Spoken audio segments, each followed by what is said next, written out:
thy glory above the heavens. Out of the mouth of babes and sucklings hast thou ordained strength because of thine enemies, that thou mightest still the enemy and the avenger.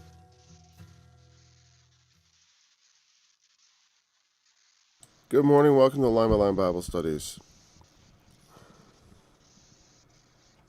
We're continuing in the book of Psalms. And we were at Psalm 16 when last we were studying. And we covered the first 4 verses to some degree.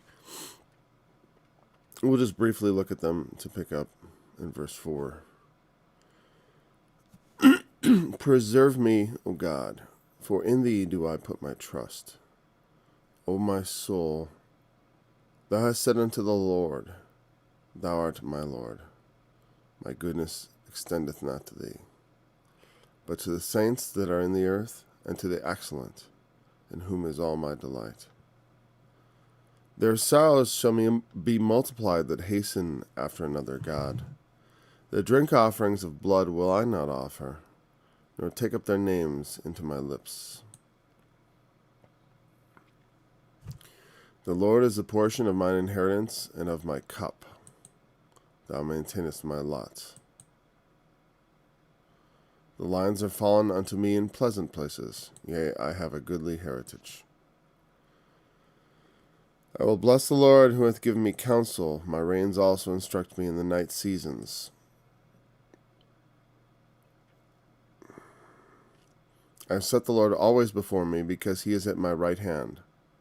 I shall not be moved. Let's hold on.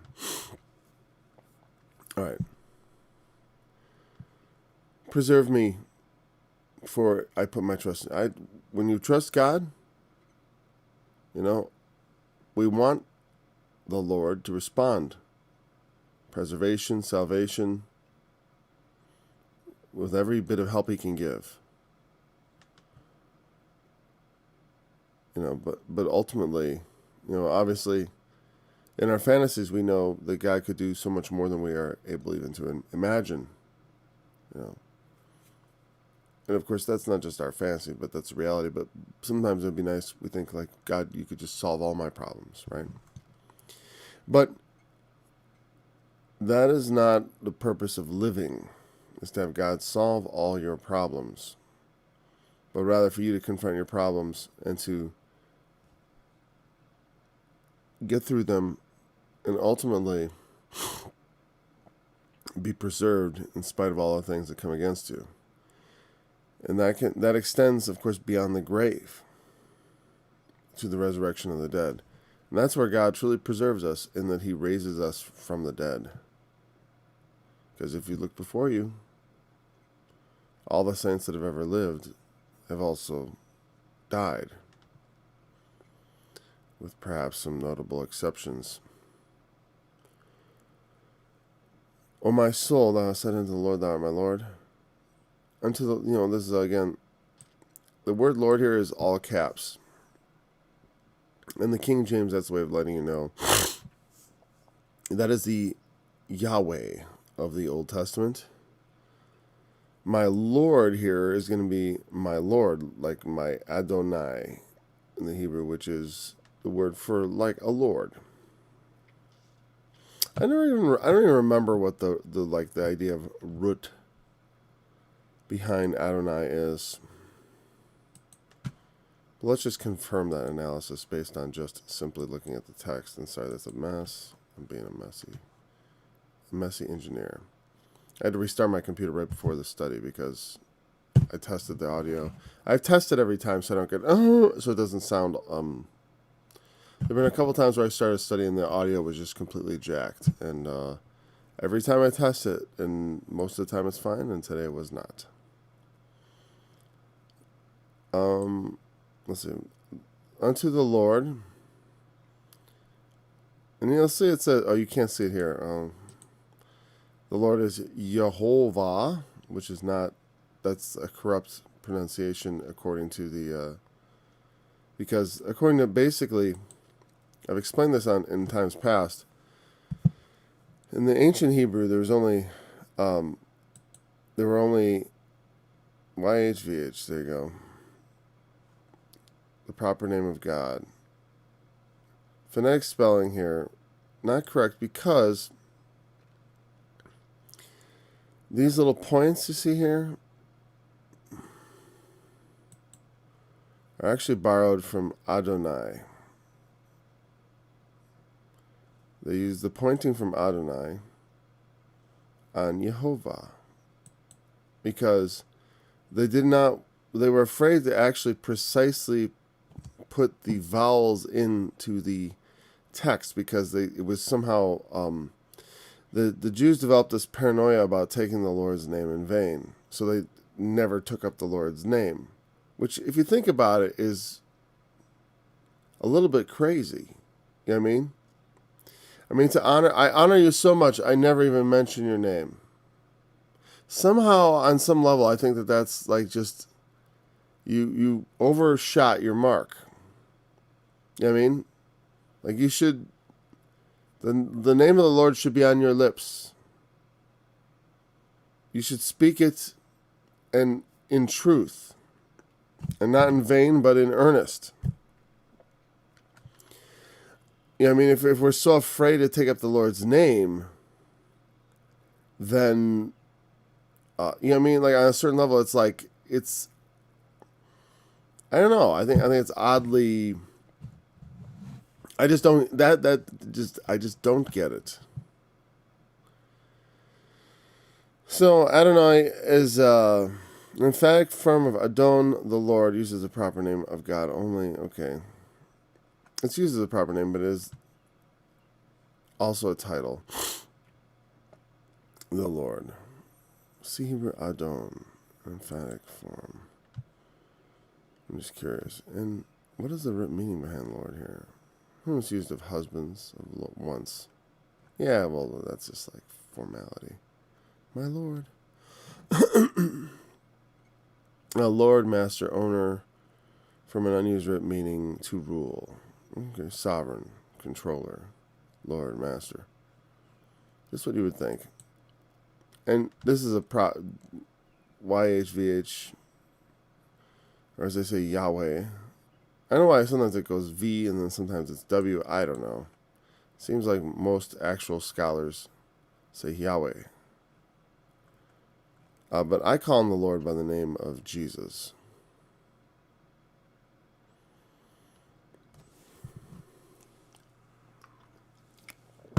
So anyways.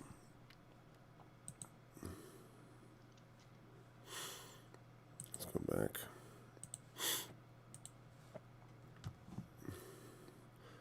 You are my Lord, my goodness extendeth not to thee. I was talking about that. It's like, what it means is I'm not at your level of goodness. That's why I take that. Maybe I should be looking here and saying like, okay, well, what's the NIV say?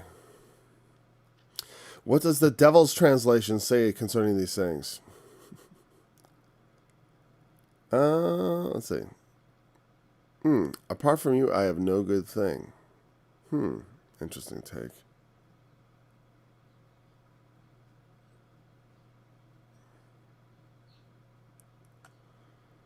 The way they interpret this is kind of, I say of the holy people who are in the land, they are the noble ones in whom is all my delight. Oh, I get it.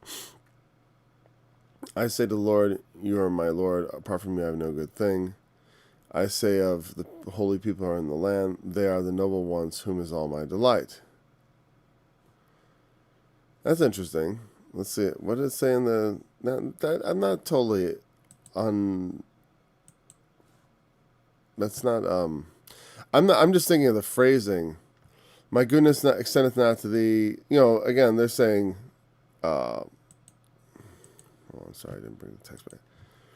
The King James says, my goodness extendeth not to thee. Apart from you, I have no good thing. I see the extending means like reaching. without reaching you, I have no goodness. Okay, fine. But I do like it. I like it, the thought of like, I do not measure up. Okay, that's how I said it last time and whatever. To the saints and in the earth, and to the excellent. Instead of and to the excellent, it's like, no, to the saints, the excellent, they are in whom I delight. Okay. Means I love good people. Their sorrows shall be multiplied that hasten after another God. Their drink offerings of blood will I not offer, nor take up their names to my lips. The because there was people very often in the ancient times, especially in the biblical narrative, it's like they're very quick to take up other gods. Very quick to adopt the practices of other nations, religious practices. In fact, it's a common, in the ancient times, that was something people did frequently, like meaning they would adopt customs from other people. And in the Hebrew understanding, this is very bad. This is something that should not be done. But they were to stick with the Lord and not adopt the customs of other people. They had a law from Moses. They had a temple, before that a tabernacle. But they had a particular order of worship and of sacrifice which they were to follow, and not another.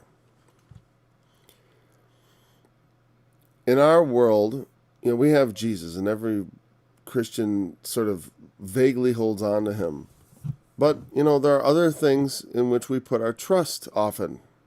Maybe not you, maybe not me, but people who at least aspire to Christianity, who at least speak of it, who at least will say they are Christians.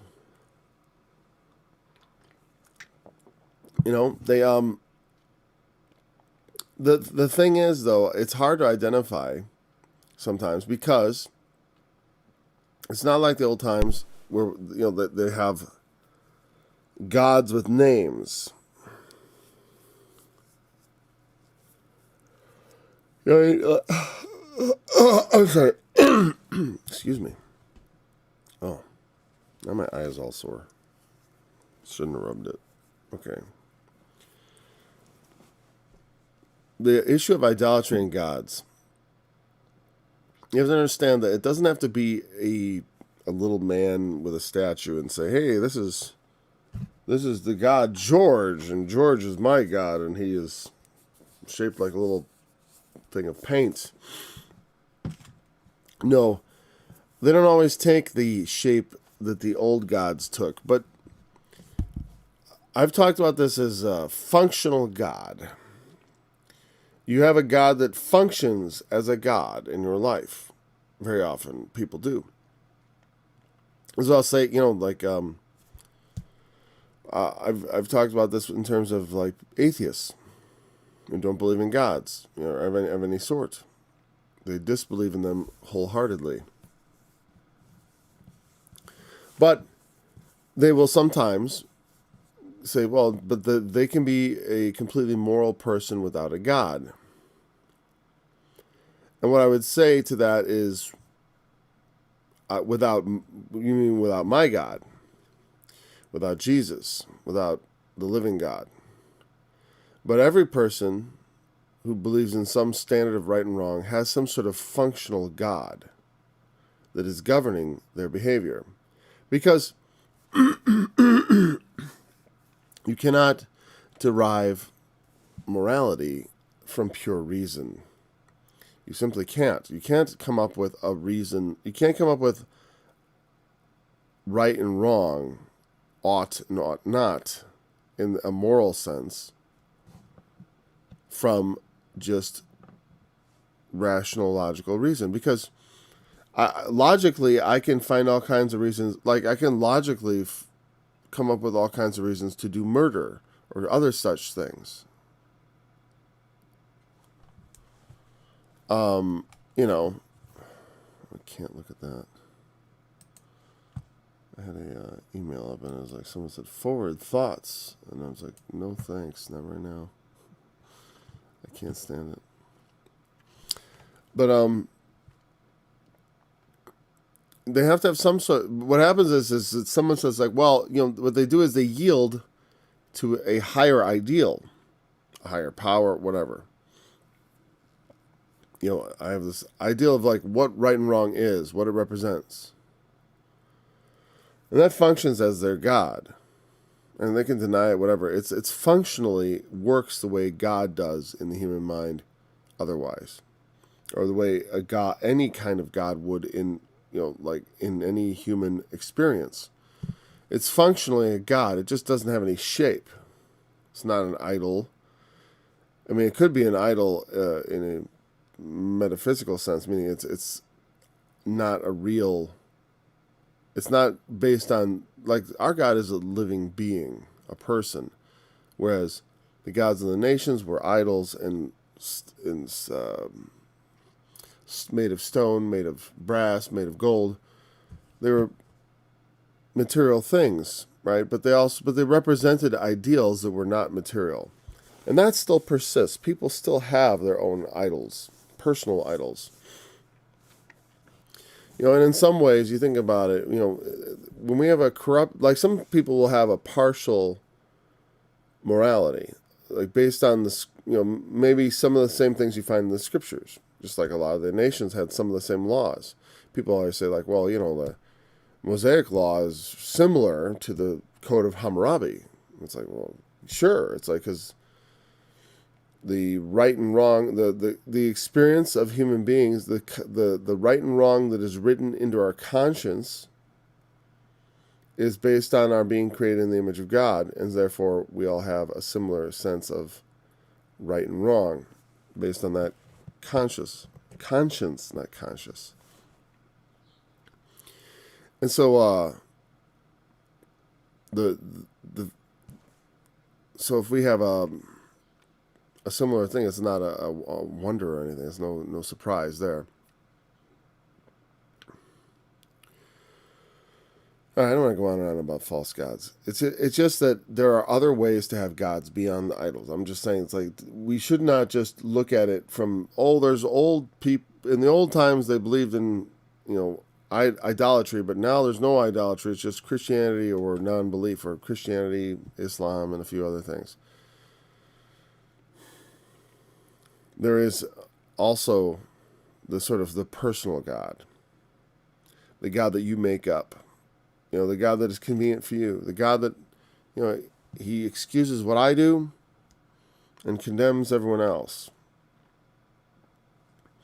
I mean, when we start making up our own rules, making up our own standards for ourselves, we are in danger of creating like this sort of false God. Where we have this image of God in our hearts that is not a reflection of the true God, but really a reflection of our own lusts and desires. That's why a lot of the gods of the old, if you've ever read the old stories like the mythologies of the Greeks and stuff, the gods are full of corruption because they are the products of men's hearts. They are corrupt. They're like men. The idea of a God who is holy and that such is not entirely, people don't want to think of God that way.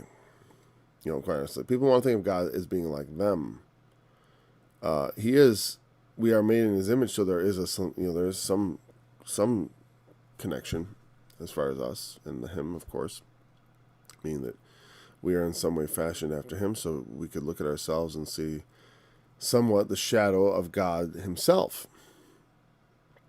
But it is merely a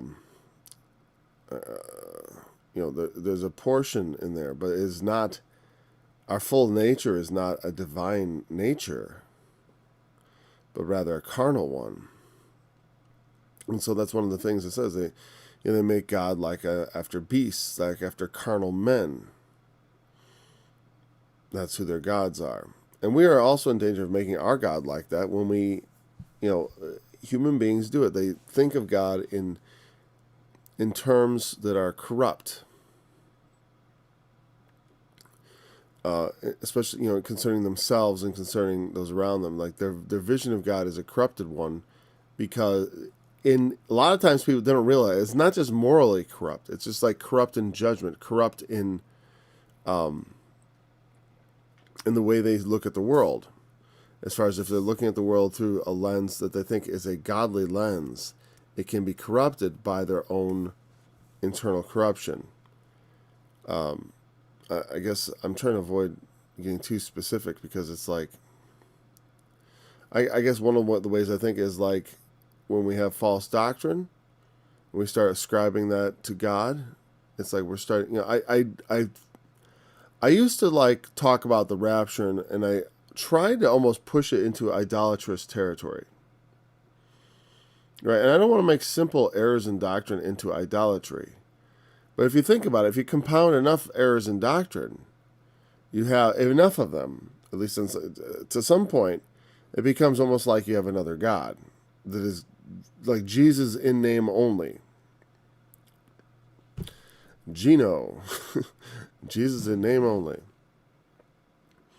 And so it becomes so different that it's like, and that's what people, a lot of Christians, how they think of the Mormons or the Jehovah's Witnesses. They think their doctrine has departed so severely from what it would be considered normal Christianity, normative Christianity, that it's not,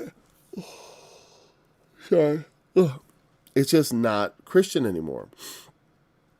And that's up, I suppose, on some level for debate, but as far as where those lines are, because the lines aren't exactly drawn clearly. It's like, is it just the denial of the Trinity? Is that what made them go off the rails? Is that it?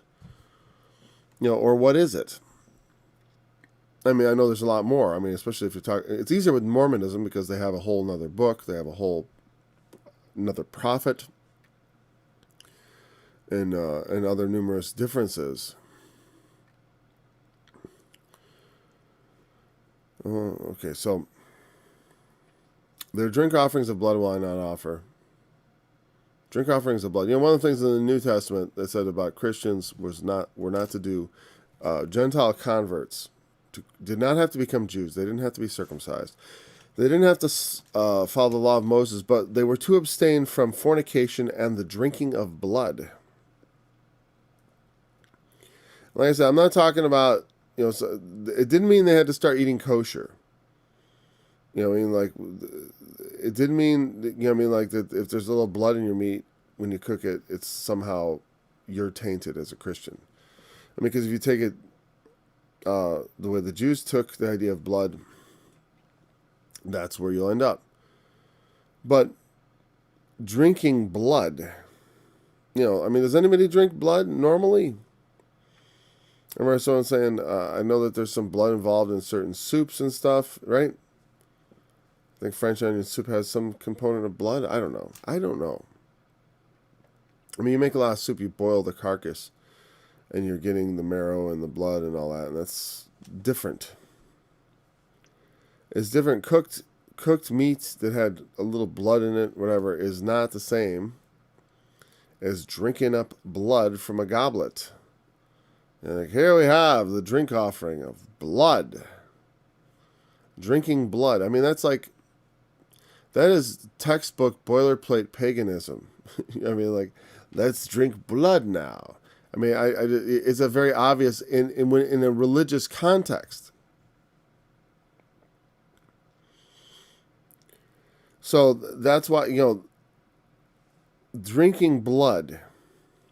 I'm immediately, it's obvious that people understand. It's like, if I say, like, yeah, I went to a church and everyone was drinking blood, not wine. No, they were drinking calf's blood, sheep's blood, swine's blood, whatever, blood.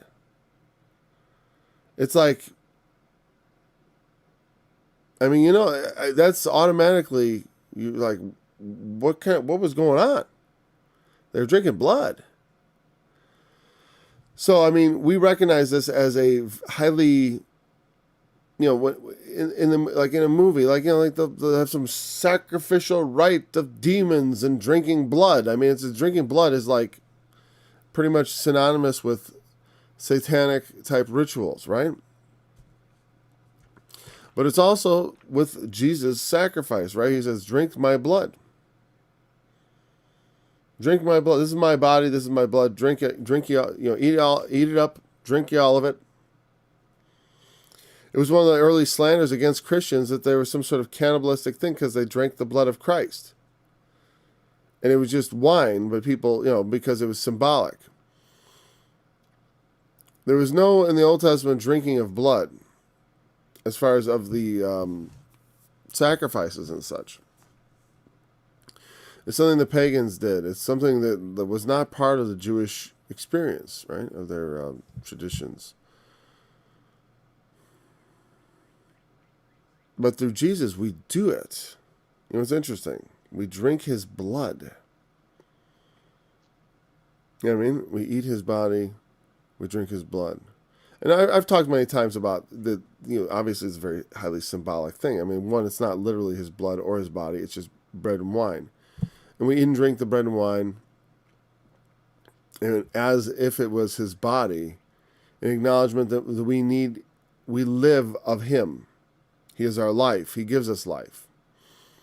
And so I work backwards from that to understanding the drinking of blood and paganism. It's like there is some sort of, like, obviously, the Old Testament says the life is in the blood. And the reason people drink blood is because it's what, when you cut something, when you kill an animal, it's what comes out, or a man, it's what comes out. And the blood, therefore, is precious. It's something of life, right? And you can see how people would begin to think like maybe we should drink blood. It has some sort of mystical power, right? Because it is life. It's the life that's in him, in Christ, through his, when he was alive on the earth, at least, he's still alive now, of course. But when he was on the earth, he had blood pumping through his veins, like we do. And when his blood was shed, his blood was shed on the cross, that we have to drink that blood that was shed. Meaning, it's like we need to partake of what he did so that we could live forevermore. Because the point of some offering or another, like you make an offering of blood, is to elicit a response from God. I make an offering, like Abel and Cain. Abel made an offering, Cain made an offering. God had respect to Abel and his offering, but to Cain he did not. And so a drink offering of blood is also meant to elicit a response. I don't know exactly what it is. Is it life? Give me life. Drinking blood and bringing it before God. I don't know. I'm going to I'm not sure how to apply that to modern times, except to make I make the connection with Christ. There's always some way you can connect it. Because like people, whether they actually participate in some ritual or not, there's something they're drinking up. Some life, something they drain from somewhere else to give themselves life, or somehow they think that this will bring about, there's like cause and effect things people do that are vain, but that they believe will help them. But maybe on some fundamental level, it's kind of wicked. Let's move on. Take up their names into my lips. To even speak of the names of these other gods was, he would not even take up their names in my lips. And it doesn't mean, he wouldn't say things like the prophets would say Molech is an idol or something like that. What it means is take up their names to my lips as if I was one of their worshippers. It's like to take up the names in my lips, meaning to call upon those gods. The Lord is the portion of mine inheritance and my cup. You maintain my lot. The lines have fallen to me in pleasant places. Yeah, this idea of the portion of mine inheritance and of my cup. Then so we have the drink offerings, and now we have my cup. And then he talks about his lot. The lines are fallen to me in pleasant places. Lot, interestingly, the idea of a lot is they would literally draw, cast lots or draw, like we would draw straws. It's basically a way of randomly determining things on some level. Like well, let's see who gets this. We'll draw lots, right, or cast lots, whatever. And it means there'd be like 5 big ones and 1 small one. Whoever gets the small one, it's like, well, the lot has fallen to you. And when he's saying, and from that we have derived the ideas of even lots and plots of land. Meaning that's the portion you receive, maybe an inheritance when something's divided among, like let's say someone dies and there are certain elements of their estate which are indivisible. I mean, they have to be given whole or they're no good. I mean, like a business or something, right? A business doesn't necessarily divide up very well unless you sell it off for cash and divide up the cash. But some things are not easily disposable like that. So they would, in an inheritance situation, you would split, maybe the siblings would say like, okay, well, here we have these different things. And it's like, so who's going to get this? Who's going to get that? And they could randomly decide.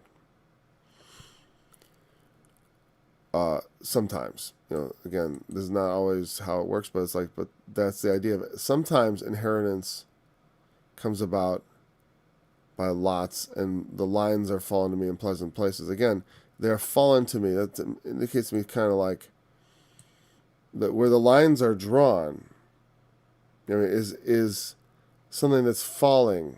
I mean, it has to do with the casting of lots. It's not something. The die is cast in the lap, but the whole disposing thereof is of the Lord. That's a proverb I like, because it's saying that you can throw dice, and it seems random to us, but to God, nothing is random. And what it's saying is, God is my inheritance, right? He is the portion of my inheritance. I mean, again, notice they talk about the portion, the lot, the lines, the dividing. Things are divided up. And then what he's saying is, I've gotten the part that includes the Lord in my inheritance. I consider him the most important aspect of my inheritance. And it is an important thing because a lot of us are heirs of the Lord. I mean, like I've said many times, I was born Christian. I was raised Christian. Jesus has always been my God. You know what I mean? I certainly have doubted him at times, but it was never a time where I had another God or no God. Jesus was always my God. I've always believed in him.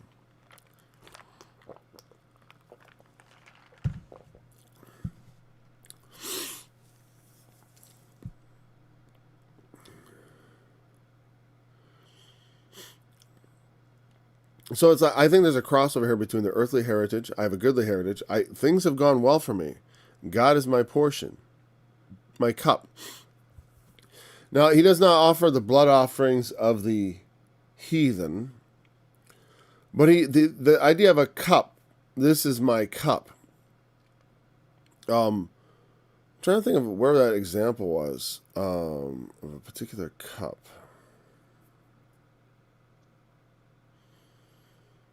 Well, by particular, I mean specific. Of course, there are all the symbolic uses of cups. There's like the cup of the wine of the wrath of God. There's the cup wherewith we bless. Is it not the communion of the saints of the Lord? There's a cup of blessing. I mean, and there are many drink offerings in the Old Testament which are good. Drink offering, things that people, and also the cup one shares with another person in companionable, in a companionable meeting. Meaning someone would be traveling, and then they come and they look for shelter, and they are given a cup to drink, to be refreshed. Because the idea of the cup, it is the container of the liquid, which is water, wine, whatever, but it represents refreshment, restoration, and life. Jesus, when the cup of the communion is that kind of a cup, it is representative of life, restoration, refreshment, renewal, all those things that, in that we drink, drink ye all of it, and in this you have life. The drinking is one of the necessities of human life. We must drink every day. You can go a day without drinking, but you will be hard pressed pretty quickly. It's not like eating. You'll be pretty hard off pretty quickly if you don't drink. Unless, whatever. It's like, but the point is that we have to continually drink to be alive. And I have this idea of like this man traveling, and then you come and then give him something to drink, because it's representative of that, of the cup. What was I remember the cup I was thinking of was like a specific instance. I was thinking of Joseph when he had his cup and he hid it in the sack of Benjamin. Was it Benjamin? Where the cup was hidden in the sacks when they were returning with their grain to Jacob. He hid the cup in order to test them. Would they leave their brother behind? So, the Lord is the portion of my cup, thou maintainest my lot, the lines are following me in pleasant places. Life is good because God is my portion. He is the portion of my inheritance and of my cup. That which I drink from, that which I bless with, because the blessing, like we give toasts and stuff, and that we still have that tradition of drinking, to someone's health, drinking to whatever, to a married couple, starting a new life. We still drink to certain things. It's a somewhat fallen out of practice thing. It doesn't have it isn't loaded with meaning the way it used to be. When men had simpler lives, like the very things such as drinking and eating, it had so much more meaning to it, because it was so much more of what our life was about. Now it's like eating and drinking. It's like, well, just run to McDonald's or whatever, and you got eat and drink right there. We don't go to the houses of strangers seeking shelter and refreshment. Unless you want the police to be called on you. And it's just the way we are now, I guess. I will bless the Lord who hath given me counsel. My reins also instruct me in the night seasons. Reins refers to sort of internal organs. It is the idea of like, I'm going to look up reins exactly. Let's look up that exact word. What does that mean? Reins.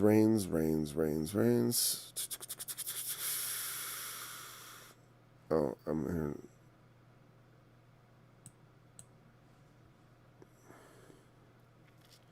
See, NIV doesn't have much different than what I had. The boundary lines. Goodly heritage. My reins. Kidneys.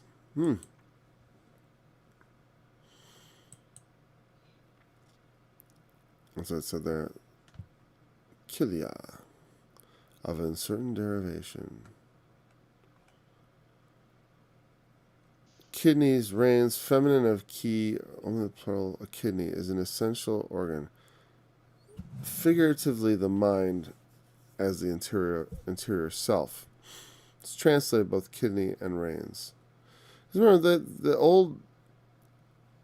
oldie times, they didn't understand biology to the degree we do now.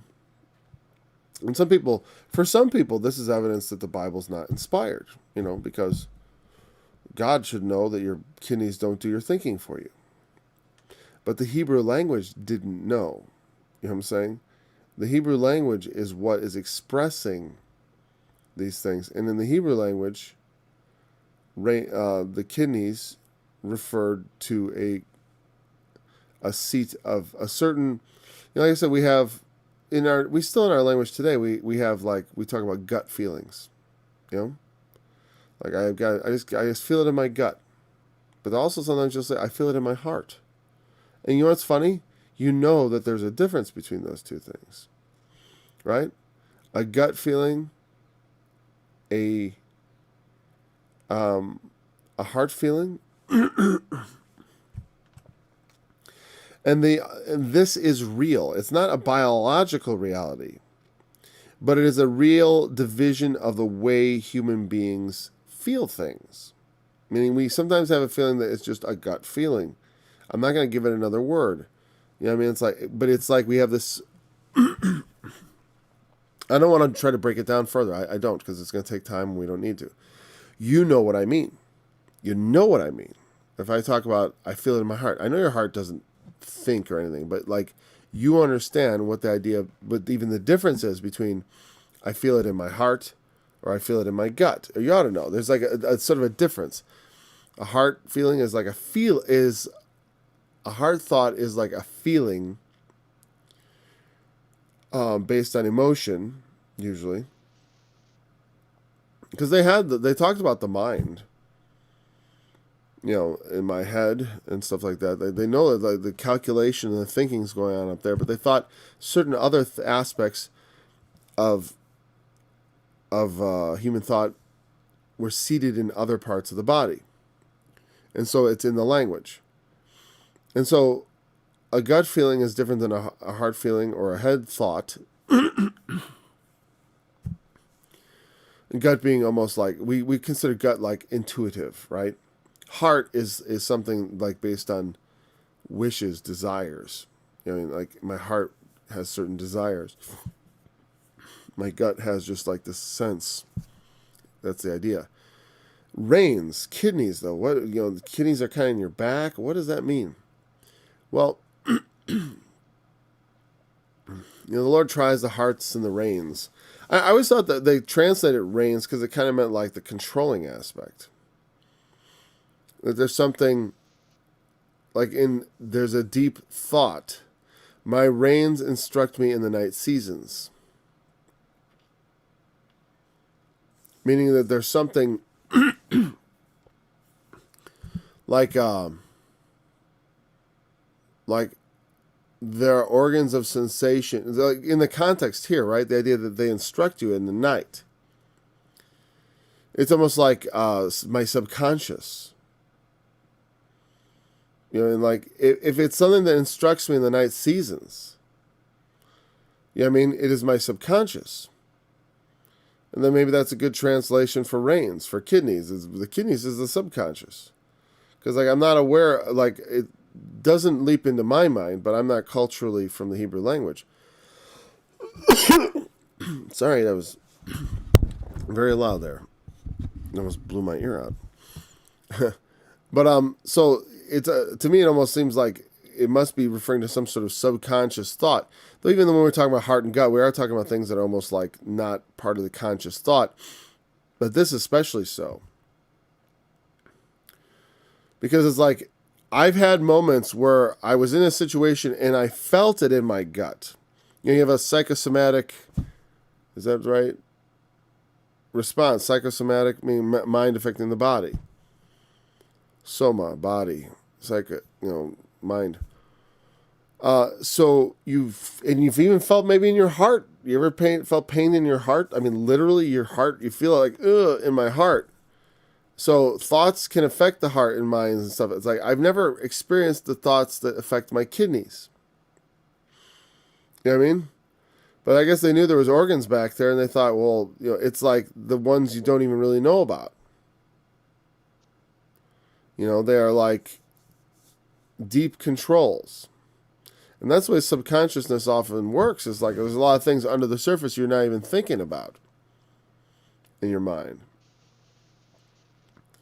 And so that's where they took up the slack there in their language. The language refers to the reins, the kidneys refers to something deeper thought processes, even than the heart or the gut, I suppose. And so they are deep. I will bless the Lord who hath given me counsel. God has given me counsel, but my reins, maybe it may also refers. Maybe subconscious is not the right word. Maybe it means maybe more like conscience is what it refers to.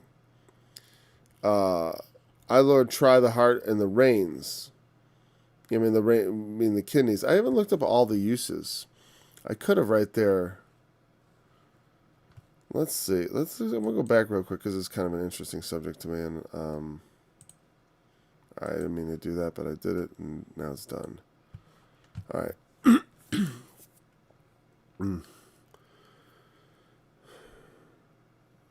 Interesting. The two kidneys. Exodus talks about two kidneys in the fat. The two kidneys. Leviticus. There's a lot of kidneys in the Leviticus and stuff because it's the book of describes sacrifices. But here we go. Deuteronomy, kidneys of wheat. It's shaped like a kidney. But look at Job. I'm not another, though my reins be consumed. Psalm 7:9, trieth the hearts and reins. How did I do that without actually talking about reins? Literally, I went past this word already, and I didn't talk about it at all. He tries the hearts and the kidneys. Who hath given me counsel, that's one we're at right now, 26. Try my reins in my heart. I was pricked in my reins. Interesting. I was pricked in my reins. That almost sounds like conscience to me. Like I was pricked in my conscience. Because the conscience is the part of you that knows right from wrong, but it's not necessarily thinking. You know what I mean? It just, when you come into a situation, it's that feeling of something being right or wrong. You know what I mean? And maybe that's how they saw the function of the kidneys in the human body as being the part that is sort of the seat of the conscience, which would be interesting. Thou hast possessed my reins, thou hast covered. My reins shall rejoice. It occurs 31 times. But mostly it just means kidneys. Anyways, so there we go. Interesting. The Lord tries the reins and the hearts. Instruct me in the night seasons. So like I said, the idea of the conscience, sort of, I lay there at night, and my conscience said, what I did today, that wasn't right. You know what I mean? Meaning the idea that this is something that's instructing us at night, to me it implies like after the day is done, I look back on my day and I question the rightness and the wrongness of things I've been doing. God gives me counsel, but also he's given me a conscience, and that instructs me. I have set the Lord always before me, because he is at my right hand. I shall not be moved. Therefore my heart is glad, and my glory rejoiceth. My flesh also shall rest in hope. For thou wilt not leave my soul in hell, neither wilt thou suffer thine Holy One to see corruption. Thou wilt show me the path of life. In thy presence is fullness of joy. At thy right hand there are pleasures forevermore.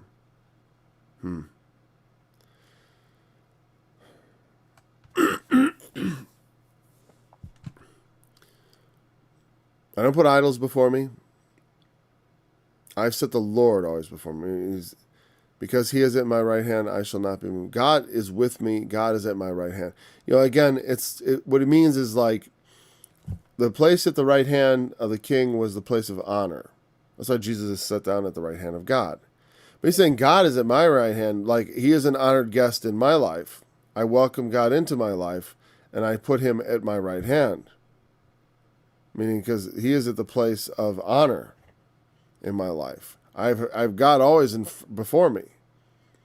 Because you put God behind you, out of sight, out of mind. You want God in front of you. So I can consider like, oh yes, I got to remember, as I have God always in front of me, so I always see him in front of me. Also, it's a representation of aspiration. God is always in front of me because I'm always aspiring to be more like God.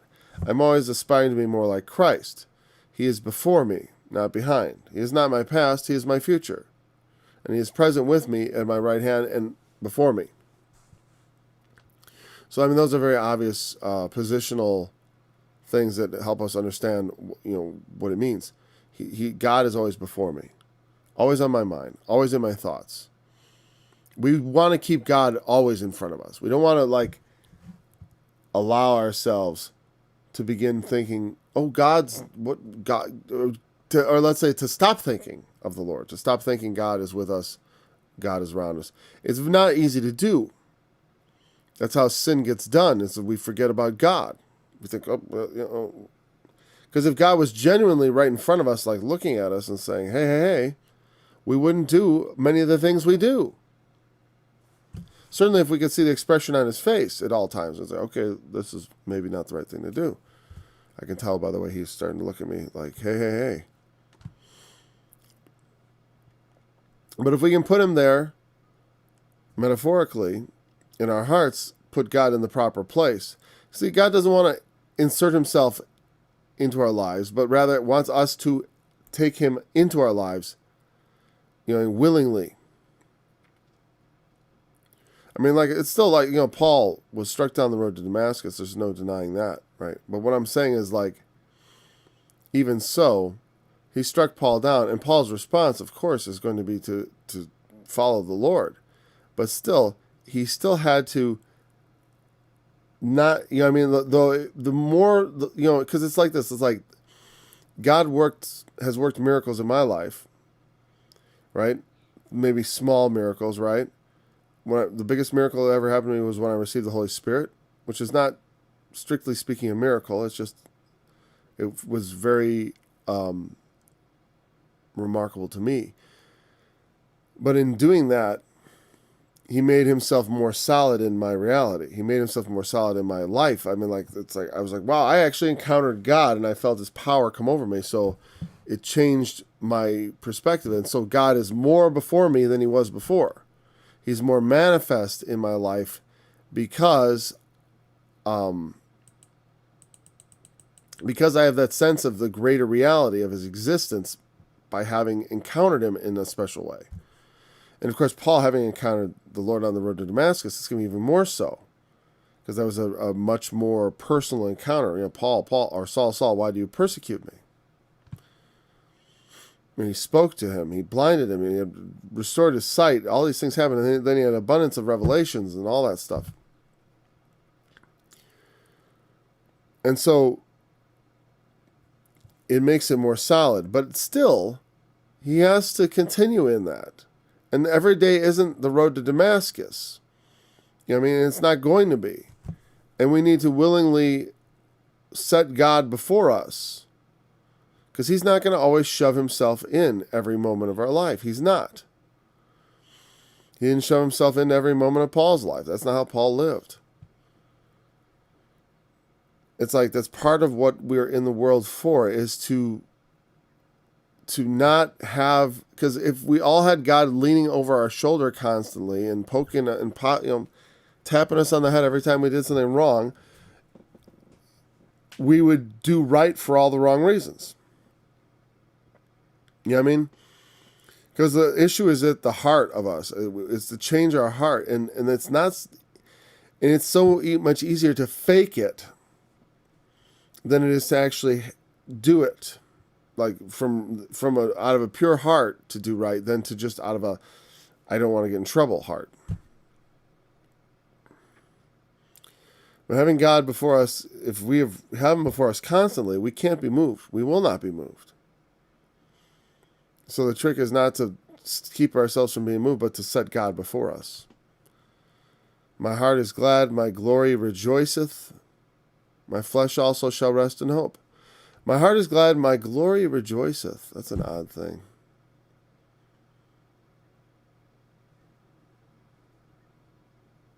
I almost wonder if that's even the right translation of that. I rejoice in glory. It's all right. I mean, my glory rejoiceth is not that earth-shattering of a thing to say by any means, right? I do want to wrap this psalm up, and I've got about 5 minutes to do it.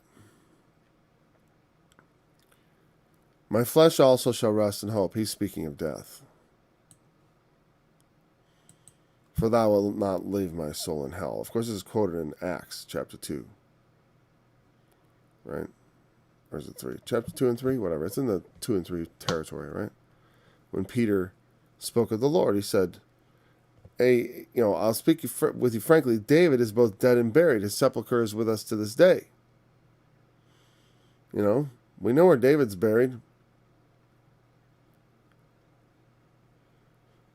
But he spake of the Lord, and he spake of the resurrection. Thou wilt not leave my soul in hell, neither wilt thou suffer thine Holy One to see corruption. He spoke that of Christ. And hell, of course, is the Hebrew word Sheol. And I've never actually brought it up, but have I brought it up? Maybe I have. Will not leave my soul in hell. I'm sorry, I haven't.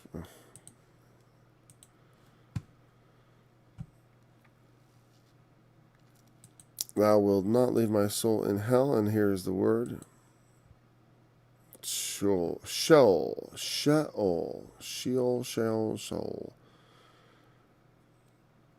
Underworld, place to which people descend at death. It is really literally what is under the world, the world of the dead, as if a subterranean retreat, including its accessories and intimates. It's translated 3 things: grave, hell, pit. Hell is probably the most unfortunate translation of the word, honestly. And you can see Psalm 31, let them be silent in the grave. They translate Sheol. My soul from Sheol. It's interesting, the New American Standard just goes with Sheol. They don't try to translate anything else.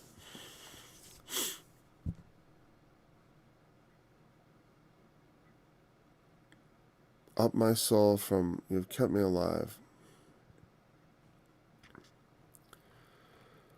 Again, God, and part of the idea is, sometimes when it talks about bringing my soul up from Sheol, it's metaphorically when someone is in fear of death or thinks that I'm about to be killed. And then things happen and they survive, and it's like being brought back from death. So I thought I was descending into the grave. I thought I was on the verge of death. I thought I was going to die, but God delivered me. You know what I mean? But it is spoken of the Lord, like in the Old Testament, the concept of death is you go into the ground. And the prophets spoke of resurrection and stuff, but the Hebrews understood death as being, you go into the ground and there's neither happiness nor sorrow nor really anything going on. There's no thought in the grave. It was only later generations that the Pharisees, through their contact with the Persians, essentially, developed the ideas of Abraham's bosom and these other, you notice the in the story of Lazarus and the rich man, Lazarus is in Abraham's bosom, the other guy is in hell, but they're right there in the same place, because they are in the same place, because it was the conceptualization of the Pharisees in terms of what happens after death, at least in the fairy tales they told. Whereas the Old Testament idea and the idea presented by the apostles is that, when Jesus died, that his soul was in hell. Not the lake of fire, not that hell. His soul was in the grave, meaning he was in the tomb, until the time such as he was raised. And that is my view of how all of us will experience that. Our souls will, I don't think souls experience time the way the material world is time. If the body is dead, the soul isn't experiencing anything. The soul just is. And it doesn't experience anything because it has no input. And so I believe that when you die, the next thing you will experience is the judgment of Christ. If you're a Christian, or if you're not a believer, it's the white throne. The next thing you'll experience is the resurrection, is what I should say, really. You will be immediately, as soon as you die, the next thing you know, you will be raised from the dead and you will stand before Christ. There's no waiting around. I don't believe you wait around. But on the earth, from our perspective, what's going to happen is, like, if I live to the end, everyone who ever died is going to get up at the same time and wake up at the same moment, and it's going to be like they've been asleep all this time. They really haven't, because in their subjective reality, what they perceive, they died, and the next moment they were raised. There was no intervening moments. That's how I see it. And I do think that is the most harmonious view you can insert into the scriptures. Because it accounts for really everything. And there are, some people say, well, I don't know. Well, it's not in the simple way I said it. And I wish I had time to update my I Believe in Death and in the Resurrection of the Dead, which is on my website. If you go to the studies page near the bottom on the left-hand side, you'll see something I wrote called I Believe in Death and in the Resurrection of the Dead. That was over 10 years ago. But it is still a pretty strong collection of arguments for the view of death that I hold. And you don't have to share my view. It's quite acceptable. But I'm just saying, as we go through Psalms, there are going to be many places that are going to give that impression. And like I said, I don't think it should be upsetting to anyone in particular. It's just a more specific point of view. Because I've been studying the Bible a long time, and I don't know how you can account for all the scriptures. With the other view, I think the traditional idea of death, I recognized the problems of it when I was a teenager. Because I was pretty traditional in my view of death as a teenager, as far as I just took what people told me. And I remember reading the book of Revelation and immediately being confused, like, wait a second, if we die and then we immediately are judged, how come, and then we either go to heaven or hell, then why is there this judgment at the end of the world where all the dead are raised and they are judged? Why is that at the end of the world? Why is it said, like, at the end, like, everybody, all the dead are coming up now? Why is it talking about the dead being raised? Why? Since he's doing it on an ongoing basis. You know what I mean? It's like every time someone dies, they go up to the throne room and like here's your white throne judgment, right? I mean, isn't it? And then they go to hell? I mean, they don't go to hell without a judgment, do they? Just go on the presumption of guilt. I mean, obviously God doesn't even need to conduct any kind of judgment at all. He can just summarily send us to hell, right? If you believe such things. But I mean, he could summarily do so without having to recourse to any kind of trial or books or nothing. Right? He doesn't need any of that. But if he does that already, I mean, when people die, if he's immediately sending them to heaven and sending them to hell, meaning in our time frame. See, that's the problem. Is it links God into earthly time, and God is like beyond time and space. He's more than that. I mean, we operate in a linear time scale. What if God operated in like 3-dimensional time? What would that even look like? You know what I mean? And in some ways, it almost like you think, well, he must operate in 3-dimensional time or 5-dimensional time. I don't know. Because, well, he's God, isn't he? And so when I read Revelation, I thought, I couldn't make sense of this. Like, why have this judgment at the end when everyone's already judged? I remember asking about it and having it explained to me, and it still didn't make sense. You return for your body, and then you get judged again for some reason. Like they've been burning in hell for 1,000 years. They've been feasting in heaven for 1,000 years. And then also all right, everybody, it's time to go get your bodies. Everybody comes up. Everyone goes and gets their body. It's different. I didn't expect it to be like that. I don't. What do they do when they get their bodies? They go get them. Okay. And then the righteous are judged, and the wicked are judged, and they go back to where they were 5 minutes ago. I don't get it. I don't get it. It doesn't make a lot of sense. I mean, it's not like it's not the most ridiculous thing, certainly, but it just seems like I always thought that was didn't make a lot of logic there. And it's no wonder, I guess, that eventually I abandoned that belief. It was after studying the scripture for a while, because I was like, I can't hang on to this weird view. And that's how I saw it. So, will not leave my soul in hell. I will not be left in the grave. I will not be left to corruption. Now, specifically Christ, he never saw corruption. You know what I mean? But I do, and David did. That's why Peter says David spoke of Christ. You will not leave my soul in hell is true of all of us, because he will raise us from the dead. But thine Holy One, that holy thing which is in you, Mary, that holy thing, Jesus, he never saw corruption, but rather was, you will show me the path of life, meaning the way to be alive, to live forever. In thy presence is fullness of joy. At thy right hand are there pleasures forevermore. That God is at my right hand. I'm following God. I will not take up idols. I will not do all these things. I rejoice in them that are good.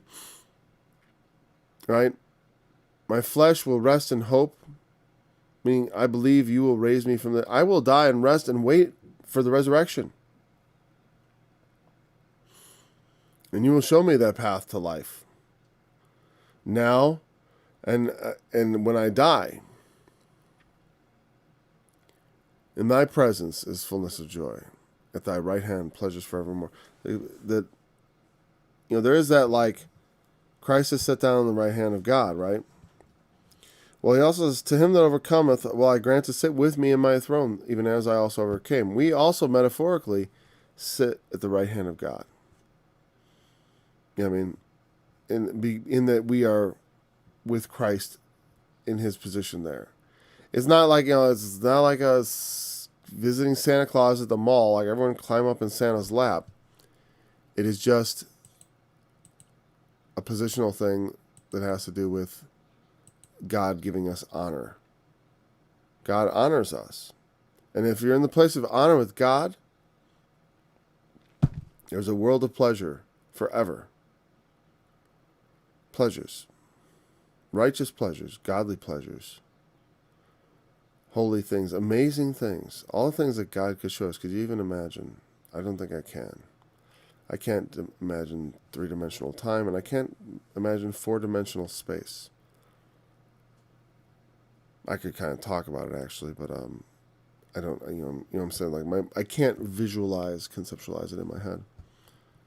So anyways, that concludes Psalm 16.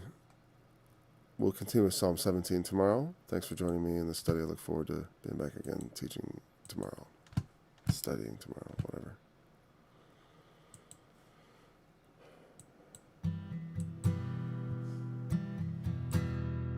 Yahweh, Lord.